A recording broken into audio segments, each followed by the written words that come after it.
ഗ്രാമിക ന്യൂസിലേക്ക് സ്വാഗതം. കാണാതായ വയോധികന്റെ മൃതദേഹം പുഴയിൽ കണ്ടെത്തി. കീഴല്ലൂർ വളയാൽ സ്വദേശി പഴയടത്ത് പത്മനാഭന്റെ മൃതദേഹമാണ് വേങ്ങാട് ദാരോത്ത് പാലത്തിന് സമീപത്തെ പുഴയിൽ കണ്ടെത്തിയത്. 2 ദിവസമായി ഇയാളെ കാണാതായതിനെ തുടർന്ന് ബന്ധുക്കൾ മട്ടന്നൂർ പോലീസിൽ പരാതി നൽകിയിരുന്നു. വ്യാഴാഴ്ച രാവിലെ ദാരോത്ത് പാലത്തിന് സമീപത്തെ പുഴയിലെത്തിയ പ്രദേശവാസിയാണ് പുഴയിൽ മൃതദേഹം കണ്ടത്. തുടർന്ന് പോലീസിൽ വിവരം അറിയിക്കുകയായിരുന്നു.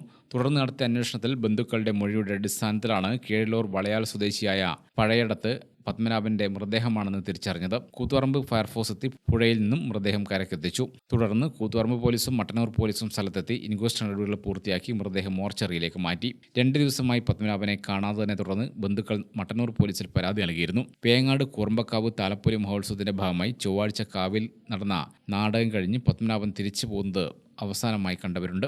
തുടർന്നാണ് ഇയാളെ കാണാതാവുന്നത്. വളയാലിൽ ഒറ്റയ്ക്കാണ് പത്മനാഭൻ താമസിച്ചിരുന്നത്. ഭാര്യ വിലാസിനി, മക്കൾ ബിബിൻ, നിബിൻ എന്നിവർ മണക്കായിലാണ് താമസം.